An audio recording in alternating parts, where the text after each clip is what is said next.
I'm Dave Gray, and this week I felt an anger burning more than 1,000 fiery suns. Thank you. Thank you so much, Craig. My vengeance will be slow and torturous for all of us. I'm Kevin Matthews, film fan living in Edinburgh, and the witty opener that I was going to have lined up would have been created in the next hour that is now no longer happening schedule-wise because Americans also have time changes. Bastards. Hi, I'm Craig Pay, English film nerd living in Wales, and my predictions for this episode are that I will receive, and this is spooky, I will receive 1 death threat, 1 curse, either voodoo or gypsy, depending on which Kevin is most familiar with, and 1 marriage proposal. So, have I had the death threat? Not yet. Did you threaten to kill no, me? I'm saving that. Okay. Trust me, it'll happen. Will it be voodoo or gypsy, Kevin? I'm assuming gypsy. I don't know how you would have encountered voodoo. You do know when you sent me that Blu-ray for Christmas, there was a lock of your lovely hair just caught in the case. So I think I'm sticking with whatever I can use that for. Okay. And I am Tyler Hosley, and for a little bit of money, I can get you to see a bunny. And this is Raiders of the Podcast. Yay. I only saw one thing this week besides what we watched, and I went into the theater and saw Strangers 2, Pray at Night. Yeah, and if you're expecting the first film at all, you might as well just look elsewhere because you really won't find it in this movie. The first one was about all suspense and build-up, and I loved it for that. It worked for that movie. It was one of my favorite horror films of 2008, actually. But this is just a straight-up neon-lit 80s slasher homage. It's full of 80s tunes. There's more violence, and there's a really fucking badass chase scene set to the entirety of Bonnie Tyler's Total Eclipse of the Heart. I love the first, I really do, but this totally blew it out of the water. And I applaud the director for making something totally different, not just making a carbon copy of the first. It's the best horror sequel I've seen in a minute, but yeah, I loved it. So that was the marketing for that film should just be you saying that, because I had zero interest in seeing the film until you started telling me about it. I was like, okay, I need that in my life. It's night and day different. It's like the strangers go to Camp Crystal Lake Trailer Park from hell. That's pretty much. It's the movie you've always dreamed of. Well, how did you not get arrested for touching yourself in the theater? Well, the problem is there was no actual white trash in the trailers. They were all empty. But, Oh, so it was only, like, kind of hard, not... Okay, I got you. I had a semi. There was no jizz involved. No gushing. No gushing. I'm sorry. Maybe they'll fix it on 3. Motherfuckers. What's the director's name? Jonas something. He did 47 meters down. Fuck, forgot his name. I thought you were going to say Jonas Ackerlund and, like, immediately turn me back off of it then. Well, fuck them. Is that guy? Is it not Johannes? Is it Thomas or something? The guy that did 47 meters down. Yeah, Robertson. Is it Johannes Roberts? Yeah. Yeah, that's him. Yeah. Yeah, he directed it. I quite like a few of his films. He's also doing 48 meters down too. Recently, I heard on fucking was Light Disgusting or something. I don't know. So the extra meter's gonna just make all the difference. I hope it's sharks in a trailer park. I hope the people who made The Shallows just make The Depths to come out at the same time. That'd be it. This Battle of the Shark movies at the box office. And Meg. Let's just delay Meg another year and just all at once 3 shark movies. Got that stealth remake of Deep Blue Sea that's pretending to be a sequel as well. Oh yeah, how have I not seen that yet? Is that out here yet? I don't think so, but I haven't been looking for it, so I don't know. It looks pretty much like a beat-for-beat remake. Yeah, just a straight-up remake. What is it? Is it called Deeper Bluer Sea or something? It's like, that's it. Just without, you guys sit there actually missing LL Cool J. What kind of film does that to you? Well, it works so well Maybe for too the thing. Blue, too deep. Yeah. Oh, yes, me. Okay. This week, what did I watch? I took a trip to Tylertown with a French-Canadian revenge film called 7 Days, a very bleak French-Canadian revenge film. Well, I say I was in Chinatown, but I fear he's about to tell us that he prefers the Jesse Metcalfe starring US remake, and I'll have to give real consideration to those commitment papers that Dave and Kevin keep sending me. Is it 7 Days, Tyler? I haven't, but I have seen the Jesse Metcalfe remake. It was okay, but I haven't seen Seventh Day. I had nothing to compare it to. Yeah, see 7 Days, man. You'll like it. Yeah, it's good. It's a good one. It's definitely more mature and thoughtful than your average torture horror. It's just a brief synopsis about a surgeon who kidnaps and tortures the man responsible for the abduction, rape, and murder of his 8-year-old daughter. And yeah, it is good. I've seen dozens of these kind of torture movies where we have innocent people being butchered by cackling maniacs, and I just sort of shrug it off. It isn't very interesting. But besides one like really daft scene where the protagonist in this, he literally gives his victim a second arsehole. Tyler's now on Amazon ordering 7 Days. I am. Yes, way more interested in like the moral implications of revenge and the psychological burden of violence than it is, guts and severed dicks. I mean, there are severed dicks or a severed dick, but they're not too graphic with it. It's more about asking questions rather than giving answers, and it refuses to tell you how to feel about what's going on. Right down to, it has no score, which I thought that was a novel touch. It's just another way of the film not trying to send you in a particular direction or tell you what to feel. Performances are really excellent in it as well, so it's well worth a look. 7 Days, and I think we're all going to talk about this. I watched Annihilation today. Mm-hmm. Has everyone seen it? Dave and I, Tyler, have you seen it yet? No, I haven't seen it yet. I thought you were going to the cinema to see it. No, I don't know what I saw that week instead. Probably 50 Shades of Grey. Which, yeah, that's not a surprise. Yeah, I enjoyed Annihilation a lot. First half, I was a bit iffy on some of it because I like the whole mysterious adventure thing. That's fun. I love the practical effects. Some of the, production design was like gorgeous inside the shimmer. But there were big moments that were meant to like have some impact. And the CGI wasn't up to scratch, and it was making for some ineffective moments that were dragging it down. And that was bothering me because the practical effects are amazing. Like there's some really amazing imagery in that first half. I mentioned the thing in the empty swimming pool. That shouldn't give too much away, but that's just so beautifully designed. But the CGI was taking me out of the film because it was quite ropey. But then it reached a halfway point, and it reached a scene which I don't want to spoil anything for Tyler. I refer to it as the Wailing Bear.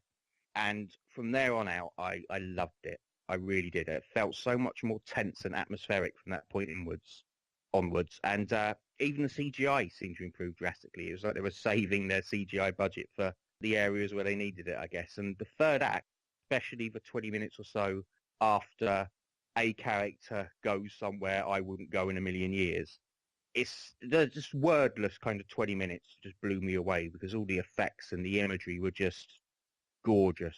And yeah, and I had a few issues with the first half, but overall I dug it a lot. I had a lot of fun with it. I'm looking forward to watching it again. And I would be intrigued to see Garland maybe take over the Alien franchise, because this felt a bit like him asking to take over the Alien franchise at points with some of the designs and just a few moments in there. But yeah, I liked Annihilation. It was good. As long as he doesn't write the script, I'd be fine with it. I think Garland's a very capable director, but I'll hold off. I'm sorry. I just spilled out. Worries. That's me. Otherwise, I've just been playing. I've got new games. I've got a little pile of new games, and every time I turn on my Xbox, Borderlands 2. For so many hours, I thought I was going to have to talk about Borderlands 2 for this part of the show this week, so I wouldn't have watched any films. So good. I've got, I think, about 5, which I race through. First of all, I finally saw Black Panther, which I liked. It's not the best Marvel movie ever. Not really. I don't think if you're going along to it for the sort of easy sort of comfort of the action beats and style of most of the Marvel films, I don't think it really delivers in that sense, although there are a couple of really good action bits. But I do really like what Coogler has done with it. Unlike, for example, Annihilation. Even when he's taking other plot elements and taking through the story, there's either a focus there on points that are running through on themes, or just overall, overtly and covertly, he's saying a lot around that superhero template. So I think it's really good. And yeah, so worth supporting, but like a lot of things, it doesn't really lie at either extreme. Like a lot of things for me, it's about a 7. So it's good. At the other end of the scale, I got to the 6th installment of the Witchcraft series. Yeah, by this point, here's a paper-thin plot. Here's the 3rd or 4th guy playing this main character that we've had in the series. Oh, look, boobs. Or here's some people talking. There's some boobs. And let's have another scene here. Oh, that guy's got a nibble on some boobs. That's pretty much the whole viewing experience for you, so you can skip that Sounds now. pretty good. Yeah, I know. You'd think it would be, at least a 7 for me, but no. Annihilation, I didn't like as much as you, Craig, but I suspect I didn't dislike it as much as Dave. I do usually like Garland in the writing department. I didn't like the script for this, and I did think it was muddled and unfocused, and it felt like he wasn't really sure sort of either what he was building up to or what the main points were. There were lots of great ideas in there, and it's like he didn't know which ones to kind of pick and choose to be the best. I liked all of the cast, even though I know Dave's not a big fan of Portman in this. Would you say, Dave, she Padme'd it? God, she Padme so hard. But I felt that her character throughout was quite hollow and looking for something even before she's joining the group who start to physically look for something. So like that, it's always good to see Jennifer Jason Leigh, who's been in a few things lately. Tessa Thompson's always great. I think she should have been the lead, Tessa Thompson. Yeah, I liked Portman, but I think Tessa Thompson would have been a better lead.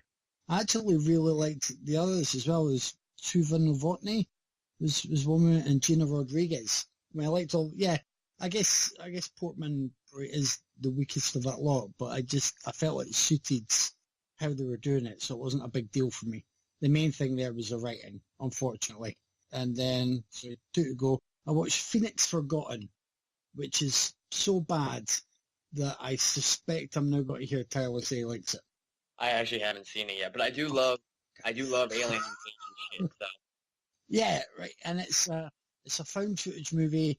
It's based on, they've seen Lights in the Sky and stuff. This thing is just, not only does it hit the sort of every beat you expect, while never becoming anything above quite ploddingly dull. Not only does it do that, but there are people wandering at one point, slightly lost, although it's a desert area rather than the woods, so imagine kind of Area 51 style. And I'm sure, unless there was a glitch on my screen, there's like rocks with handprints on them. Like, really? They went for a desert setting instead of woods, but still wanted to put in some kind of obvious Blair Witch reference. That's what it felt like to me. And it was bad. Dave, you've endured this, haven't you? Yes, I have. Was that right about there was a handprints on the rocks, right? Yeah. At one point when they go around, and there just wasn't enough to it. It didn't do it. And I wouldn't recommend that. Another one, I would tentatively recommend, and it's the last one. I watched I can't remember the full title, but it's the documentary about the making of Pet Sematary. It's like Unearthed and, Untold or something, the journey of making Pet Sematary. It was all right.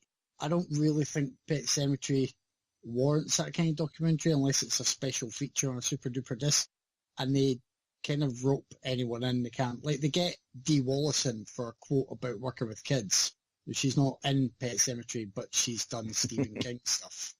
And Heather Langenkamp's there for a couple of bits because she's now married to the guy who did the effects there. And there's a lot of it feels really quite tenuous and a bit padded. some of it is great. And if you've, like many people, had nightmares of it was Zelda, right?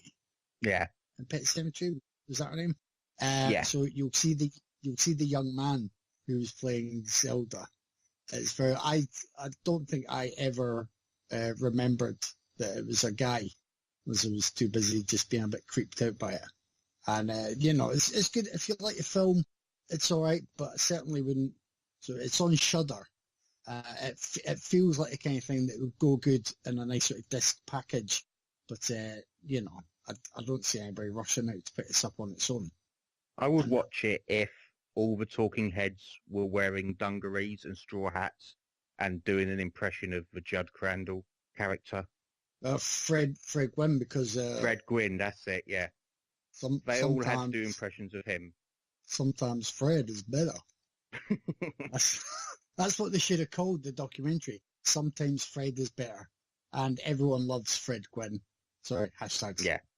I had a pretty late week, and I didn't really watch anything until I needed something to distract me from thoughts of getting revenge on Craig. So I watched... Not giving anything away about Dave.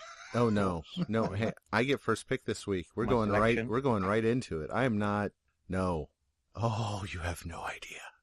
I see what you're doing. You're sending us in one direction so you can go in the other direction. So how much you loved it. Yeah. This is misdirect of the best. Twist. I am an amazing actor. I watched Another Thin Man, and like I said last week, I really enjoyed that series. So that was nice. Took the edge off. Early movie in Jimmy Stewart's career, which gives him an interesting role he never would have done later. Then I finally watched Gantz Zero, and I read the comic many years ago and loved it, and wow, this was awful. It's been on Netflix for like 2 years, and I finally gave in, and it's totally CG animated, and the animation is gorgeous. Like, the characters look great, the buildings and creatures look great, but my god, the script and story is awful, and if I hadn't read the original, I would have no clue what the fuck was what. It's just, it's a mess. Then I watched Annihilation, and yeah, I didn't like it as much as Craig and Kevin. I didn't hate it. It was just okay. I haven't read the book, but it felt a lot, and I don't know if the original book is like this, but it felt a lot like Roadside Picnic, the Russian novel that Tarkovsky's Stalker is based on. And it had the Garland problem that his other films have had, where there's some interesting ideas, but he doesn't really know how to approach them. So it walks this edge of interesting ideas that are completely unexplored interestingly and pretentious bullshit. And tragically, for the first half, it goes way into the pretentious bullshit. They spout so much pseudoscience gibberish that it's painful to hear. The characters are one-dimensional, but fortunately he didn't have to bother writing that one dimension because they have somebody there to tell you exactly what each one's single character trait is early on. So that was great. He has the cast deliver all their lines in like the sleepiest way imaginable. I mean, it felt like they were doing one of those YouTube videos where you just listen and you're supposed to get like reactions and all tingly. Those don't work for me, so maybe that took away from the experience. I just wanted to just scream at everyone, especially Natalie Portman, who I am now convinced has never felt a human emotion because she sure as hell doesn't know how to show them on camera. But that last act is fantastic. Saves the whole movie. I just wish I hadn't gone to the theater for it. It wasn't worth the price of admission. And I tend to think a lot of the love I've seen it get is more, and I kind of felt this way about Ex Machina too. It's not so much that this movie is great, it's that we are really desperate culturally for some intelligent, well-made sci-fi. He's like getting there, he's working his way there, but Garland hasn't gotten there yet. It's okay. This week we watched Adrenochrome, the 2017 film from Trevor Simms, and Journey to the End of the Night, not to be mistaken by the classic novel. This was a 2006 movie by Eric Eason. I'm going to start with Adrenochrome. So a guy who claims to be a veteran but is obviously a lying sack of shit gets involved with a drug dealer who thinks he's Charlie Manson 2.0 but has absolutely no charisma, and they're on Venice Beach, and that's literally it. There's really nothing more to say about the plot of this movie. This movie This is what happens when you get kicked out of film school, get high too much, read a shitload of Hunter S. Thompson, but you don't actually understand what Hunter S. Thompson's point. And you have parents who will bankroll your projects and lifestyle until you decide to finally settle down, come home, and join Dad's orthodontist practice. Oh, this movie is a pile of shit. It's shot poorly. It's written poorly. I don't even think I can use the word acting to apply to what they're doing on screen. Oh, hey, guess what? He has After Effects on his computer because he loves to show that shit off. And, oh, here's a dead person. Let's put cartoon X's over their eyes. I'm so witty. I was waiting. I was waiting for anything fucking interesting to happen in this movie. There's a scene with a bunch of topless women, and I'll admit, I like breasts. I appreciate the feminine form. And he goes for this real exploitative shot, but then instead of just going for it, he puts little animated heart pasties on them. If you're gonna go exploitation, go exploitation. Don't half-ass the shit. The dialogue, this dialogue, man, has this kid ever had a fucking original thought? Because this is all just garbage that he's read from books in the 60s, and he spews it out totally incoherently everywhere. This movie ends with a fucking text crawl that is one of the most inanely derivative and fucking copycat wannabe pieces of shit I have ever read. Fuck, man. I have seen tons of fucking wanky movies, but none of them have been as painful as this sack of shit. He doesn't understand how cops work. Apparently he's never had his fucking car searched because, let me tell you, they ain't that fucking nice. And he's never met anybody in the fucking military. It's just such bullshit. It is such grade A, lazy-ass bullshit. Mr. and Mrs. Simms, Mom and Dad, can I call you Mom and Dad? Cut off Trevor's fucking credit cards because he is wasting your money. Make him come home, make him join the orthodontist practice, and beat him with a fucking shoe every fucking night. Okay? He makes a fucking Colonel Kurtz reference. What person under 40 makes a Colonel Kurtz reference? For fuck's sake. He has him go into a gun shop. They offer him an AK-47. The dude asks 10 grand. Do you know how much an AK-47 is worth? Well, you see, okay, they're illegal in the U.S., so that would increase the price a bit. But the average AK-47 price around the world is $600 American. Gun dealer asks for 10 grand. Just a tiny bit of research would have taught you this. Google would have told you this. You could have asked for 2. It is illegal in the U.S., but just a little bit, or maybe a little bit of study on where fucking kidneys are. Apparently, the human kidney is underneath a single flap of skin and not attached to the body and takes less than 30 seconds to remove. So you learned something? No, that's a lie. That's a lie. If you are in South Beach and you see this motherfucker sitting there editing his next fucking movie, pull the MacBook out of his fucking hands and beat him with it. Okay? Just smack him upside the fucking head. It's the only way to stop him. Fuck this movie. Mindless, fucking wanky, pretentious bullshit.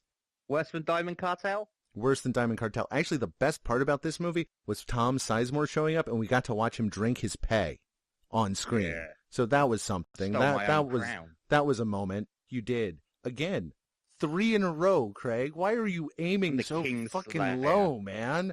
And the king. It was a blind. I like the poster. Okay, the poster is awesome. Whoever drew that, good on you, man. But everything else, fuck this movie. Fuck this movie. You got to take a balance. I think Tyler should go next. Okay. I don't want to right now. Okay. Whatever Tyler says next is a goddamn lie, and keep your fucking eyes open at night, Craig, because I am going to fucking get you for this. Let me love on this, because I'm going to be the only person that is going to love on this. I know it. So, okay, hold on. Just so everyone knows, I'm in no way, shape, or form related to Trevor Simms. So this glowing review just comes straight from Tyler Hosley's heart, and not Trevor Simms' family member, brother, uncle, cousin, twice removed, whatever. But before that, Craig, I just want to say how much I love you right now. You had my heart in the moment. You had my heart. I did it. You said you liked Dixieland. I did it for you, man. Thank you. All of this is for you. Anyways, guys, this is honestly my personal favorite first-time viewing of the entire podcast. I love this movie so fucking much. I loved how guerrilla everything looked and felt. I love that trippy as fuck frenetic editing. I thought this movie was a total revelation, editing alone. I really dig editing like this. So visually, a lot of the scenes reminded me of early Rob Zombie, especially some of those intercut scenes in House of a Thousand Corpses. I loved all those extreme close-ups. The handheld camera work was great. I thought the cinematography was lush and vibrant, looked good. I absolutely loved the cast. I mean, they ain't perfect, but I didn't expect them to be. I thought Adam Huss, who played Charlie Manson 2.0, was great. He was wonderfully over the top and chewing the scenery in every scene he was in. Larry Bishop, I didn't like Hellride at all, but his first appearance on screen is him eating some chick's ass, so I kind of like him just for that. Tom Sizemore, his PTSD flashbacks were great. I personally loved all the animation on screen. I thought the X's on the eyes were pretty clever, and I liked the little hearts on the titties. I don't know, I dug that effect. I liked the Venice Beach Psycho gang a lot, but yeah, I know Dave wants to strangle me right now, but man, no. I have no ill will towards you. I didn't pick this stuff. I mean, the movie looked like I picked it, but I didn't pick it. But yeah, you might pick it in a year or two. Yeah, maybe when part 2 comes out, I'll pick that one. But yeah, I can just sit here all day and shower this in praise because I loved it. It's like an hour and 23 minutes of drugs, mermaids, over-the-top, hyper-kinetic visuals, wacky performances. It may not be for 99% of the population or anybody ever, but I'm that 1% who thinks it's awesome. And I will probably watch anything from Trevor Simms from here on out if it's like this. So, Craig, I love you for picking this, and it's probably an instant new favorite of mine. So, that's me. I'm so happy I could cry. I'm just happy that you're happy. Awesome. I could also shower this with something. It's not going to be praised. I was about 6 or 7 years old. Allow me a moment. I had a Rally Striker bike. I don't know if you guys had them in America. Don't know if Craig remembers. Sort of like here in Britain we had chopper bikes. You could pedal on a chopper bike, which looked like the big motorbikes, but for kids. And a Rally Striker was kind of smaller. And all local kids had built a ramp. There were bricks and there was wood, and it was my turn. I never jumped off a ramp before, and I was got to enjoy this moment. And I went up the ramp, and I soared for 0.25 of a second because nobody told me you had to then lift up your front wheel as you come off the ramp. So I just went straight into the ground when I came off the ramp. I went straight into the ground. The bike stopped. My tiny childish body didn't stop, so my nuts were crushed right into the crossbar, and I went head over the handlebars, was dazed, had sore nuts, was embarrassed, and a crowd of kids were around me pointing and laughing. But you look better than Sim does on a motorcycle. Yeah. Don't even hold up a placard with a 7 on it. No, So at nothing. the beginning But of all of these 7s. that used to be my most painful memory, and now I don't care who knows that. I don't care what kids were there on that day pointing and laughing, because they've probably not watched Adrenochrome, and I have. And that's the worst pain of all. Because writer, director, quotation marks, star Trevor Simms is an ass. He's such a big ass that the first scene with Larry Bishop eating ass should have just been him and Trevor Simms, with Simms being the ass that Bishop was eating. This is a terrible film, Craig. I don't know why you do me like this. I don't know why you hurt me so much. I've already modelled the small coffin that your lock of hair is going in, but I've got to look up the rest of the ritual, so I'm not sure what's going there. I had some fun from knowing that they just got Tom Sizemore applied for a weekend and filmed him while he was having he was having the most amazing rants that had him tripping over every third word. I don't believe those bits were even scripted.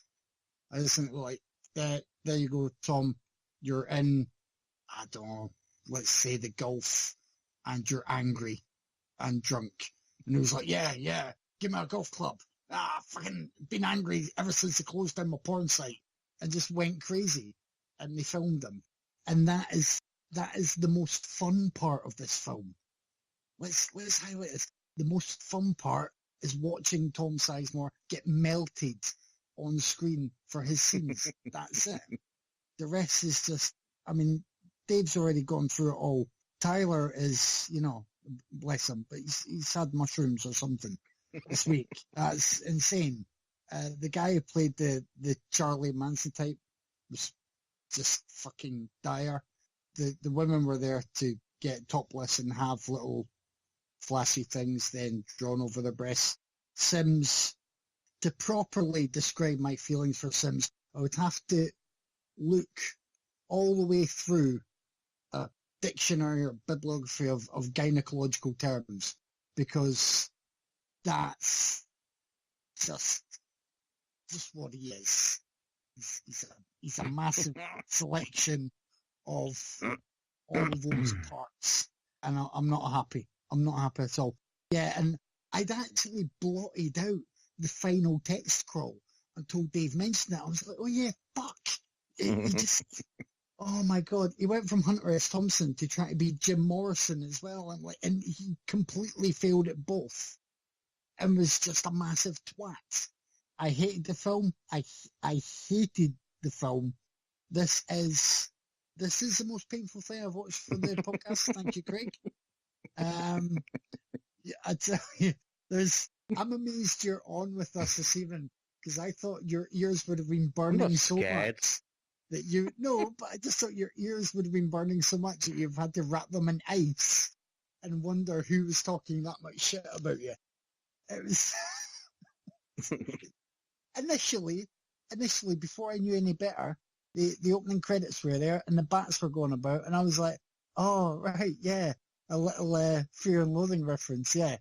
That lasted 10 seconds, and I'm like, right, enough with the fucking references, and just end this pain for me. I tried to remove my own liver to get some fucking adrenal high that just wouldn't work. Fuck this movie.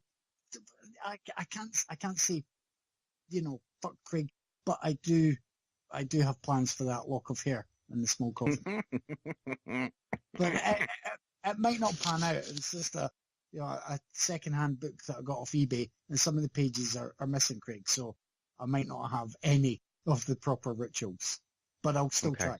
This time next week, Craig's going to have 2 heads. My assassination attempt that I just canceled will have missed by an inch, and he'll be married to Tyler, and it'll be great. He'll be married. Sounds wonderful.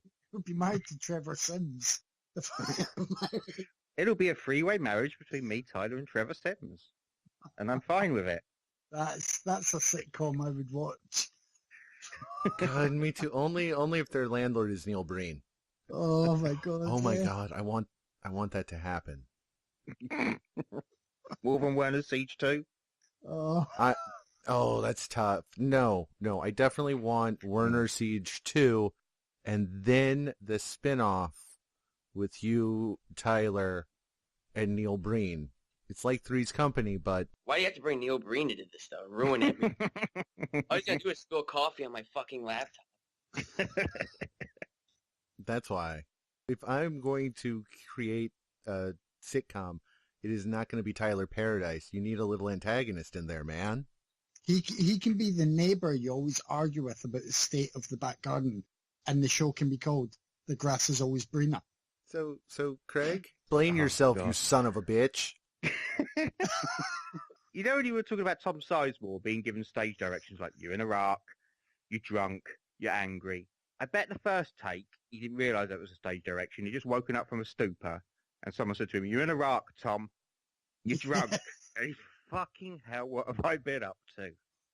Adrenochrome. I picked this. I kind of liked it. Like I half liked it. Kind of. Yeah, it is a colossal mess, and there is a shit ton of fat that could be trimmed to make a 40-minute short that would be better than this film. I know most of you prefer a 4-minute short or perhaps 40-second short. I don't know. There's been a lot of talk of Trevor Simms this evening. Not all of it very kind. The whole film sort of rests on Trevor Simms because very much his baby, and he wears a bunch of hats on this production. He's a director, the writer, the editor, an actor. He wears some of those hats better than others. I'm going to disagree with Kevin and Dave and agree with Tyler a little bit, Team Tyler. I think this is a pretty solid debut from a directing and editing standpoint. I think it's a really good-looking film at points. I disagree with Dave about the camera work. I think the camera work's good. I think there's a really fantastic use of color in the film. They just pop really beautifully. The little hallucinatory visual tricks, I get that they're not groundbreaking. I get that it's an After Effects, but I think Simms knows when and where and how much to use them, and I think the visuals are effective and well judged in that respect. And the editing, I think the editing is really, really, really strong. And that first trip scene is really well constructed, like the layering of all the imagery floating in and out, and the way it works with the score. I loved it. I loved some of the not sure what you would call them. Transitions? Is it from one scene to another? Yeah. Yeah. I loved some of those as well, like the vertical wipes showing the passage of time after one scene as, the night passes and moves into morning. I like that. I think Simms has some skill as a director, certainly as an editor, and also as a cinematographer. But then there's Simms, the writer, and Simms... Is it Simms or Sim? Simms. Simms, the actor. And that's where things get muddy. Like, yeah, okay, I agree, the script is horrible. Like, heavy-handed balls, top to bottom. Like, Tom Sizemore and Larry Bishop, they have scenes with halfway kind of enjoyable dialogue. And I'm with Kevin a bit. I think maybe it wasn't scripted and they were allowed to improvise a little. And that's why their scenes have better dialogue than the rest of the film. And as we may have mentioned earlier, Simms is not enamored with his own script. He's stated at IMDb that it's merely okay. I don't blame him for not being particularly proud of the script. And as an actor, he's a lump. I tried to think of the best word to describe him with, and I went with lump, because that's the only word that adequately describes his just total lack of screen presence. He is bad, and he should not cast himself anymore as bad Trevor. Bad. Rest of the cast... I think Sizemore is good value. I think Larry Bishop is too. I enjoyed them. Adam Huss, I think he tries really hard. I think he's really going for it, but he is hopelessly fucking miscast. He is way too clean cut and doesn't have anywhere near the sort of charisma needed for that role. Ando from Heroes, in a weird blonde wig and pencil tash combo, turns up. I don't know what to say about it, whether it's good or not. That's just a thing that happens. The girls were all really hot, which I think is part of the reason this film exists. I think maybe Simms produced it purely so he could prowl Venice Beach and audition various actresses. I don't know. God, I hope they got paid for that ending shot with Sizemore. Oh, for fuck's sake. I really hope they got paid for that. Which bit? Oh, where they're all over Sizemore? Yeah. Ugh. That's grim. They hosed those girls down for a good hour and a half afterwards. They would be sticky and just... They'd need some shots as well, I imagine. Both types of shots. Some booze to get over it and some penicillin. I don't know. Like, there's stuff in here that sucks really, really, really hard.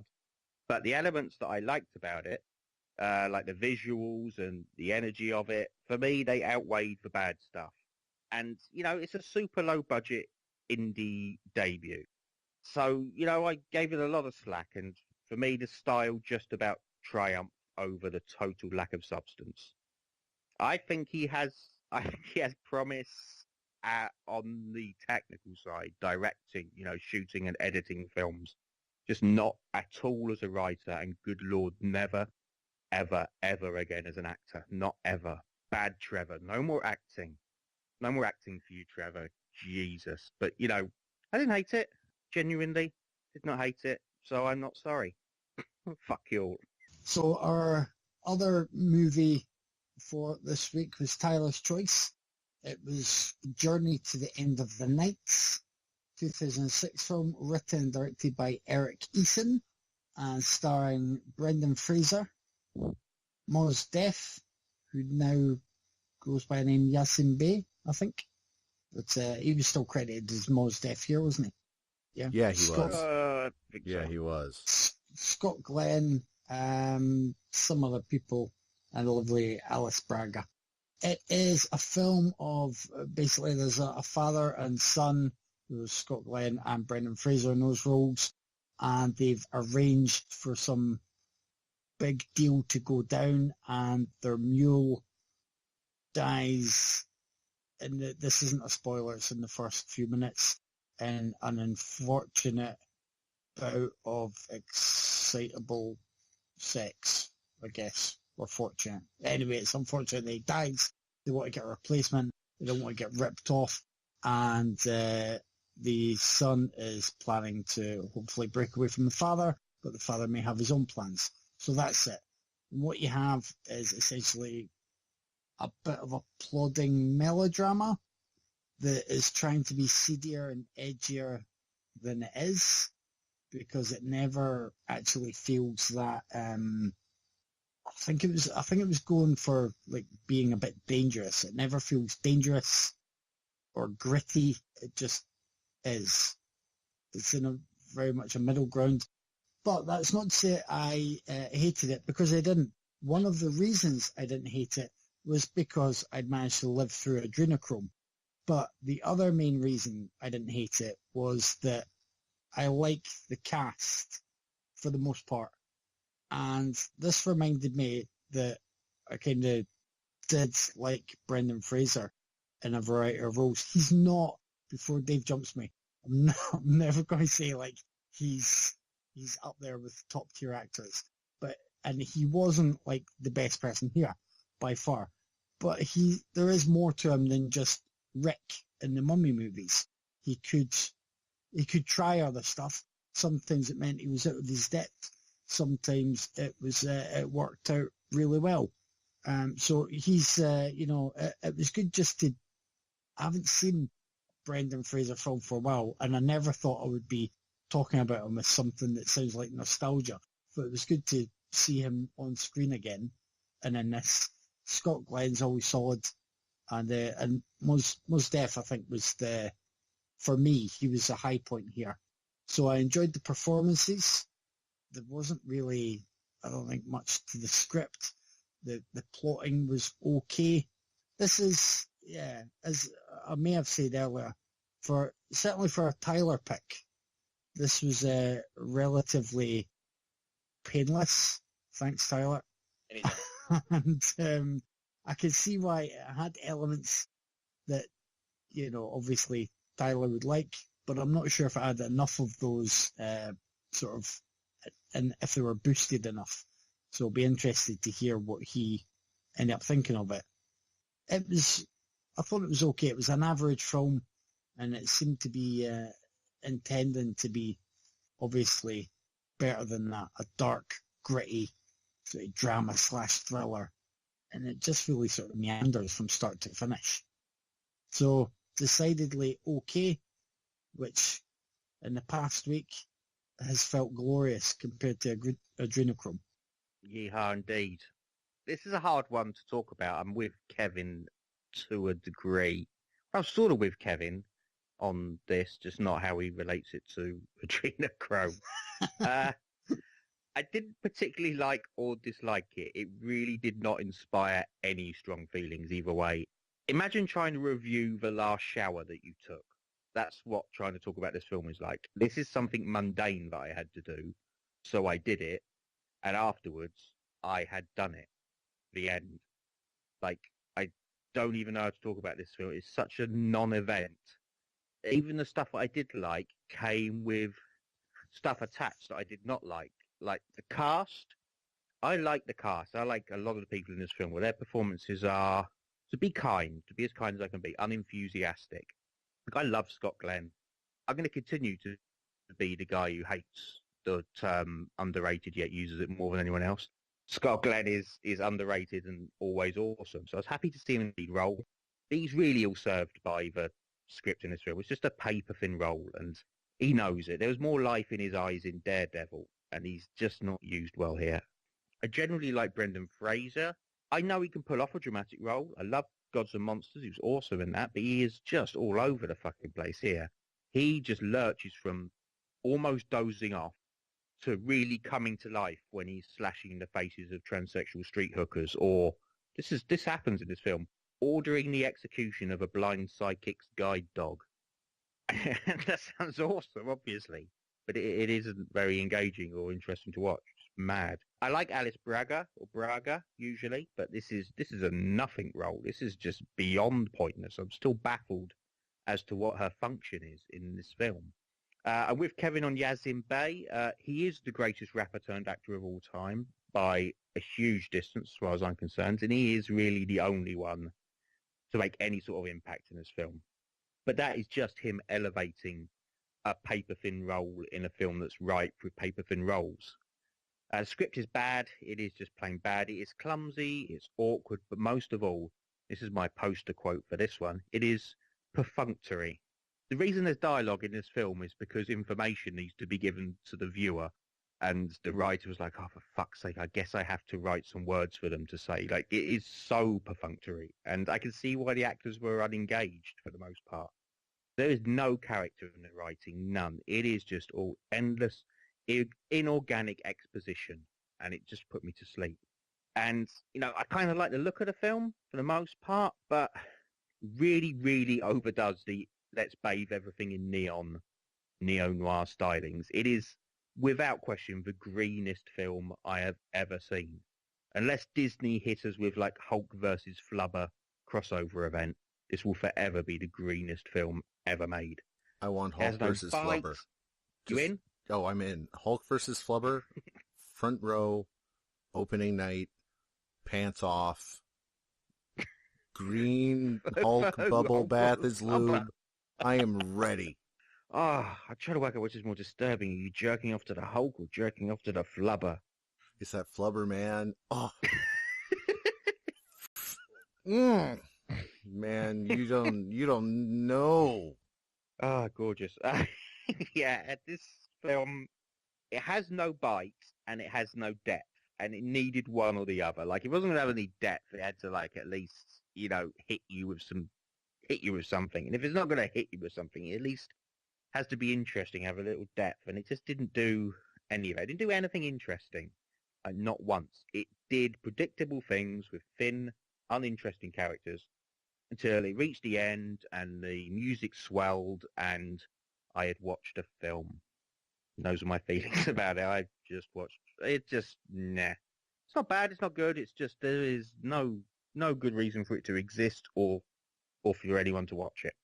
I actually mostly I agree with a lot of what Craig said.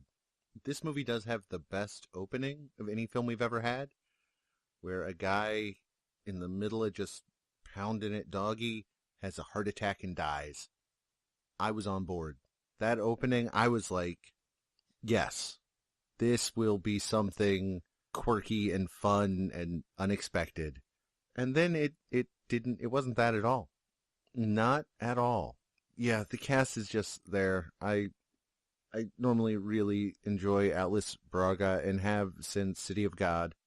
And I think she just sits there. Every scene she's in, she just kind of sits there. She has nothing to do, nothing to say. She's there. That's nice. Scott Glenn just kind of bumbles around. He doesn't really have anything to do. Brendan Fraser, I enjoy him in a lot of stuff, like the other guys do. He is bad in this. He is so bad. He is not intimidating. He is not threatening. He has this one moment of violence that comes out of nowhere. And while I was watching, I was thinking, well, that's going to come back and kill him at the end. And guess what? Surprise! Everything in this movie was so paint by numbers. It was so, we want to get to point D, so how do we get there? A, B, C, D. Even though B makes no sense in any context whatsoever and comes out of nowhere, that's how we want it to end. So we need to stick this in here. Perfunctory. Oh my God. And that is not a scene that should be perfunctory. And watching Fraser say some of those lines, He uses some very naughty words, boys and girls, and not naughty words that your Uncle Dave uses all the time, like fuck, shit, piss, damn, motherfucker, piece of shit, goddamn, you asshole, fucker, fucked, fucking fuck. No. Let it all out. He uses words that your Uncle Dave would not use because he is not a total piece of shit, just a mild asshole. And Frasier is so uncomfortable saying these words, it seems, that he can't just speak them naturally. He spits them out like bullets. And it's almost funny, except then you realize how desperate it is, and it's kind of sad. His whole performance is sad to watch. It feels a bit like everyone thinks I'm this type of thing, and he asked his agent to get him something different, so with a harder edge, and then they showed up. He didn't like it. Yeah. Yasin Bey he's great. He is really good. He is given nothing, but he makes that nothing work as well as probably anybody could. I really don't.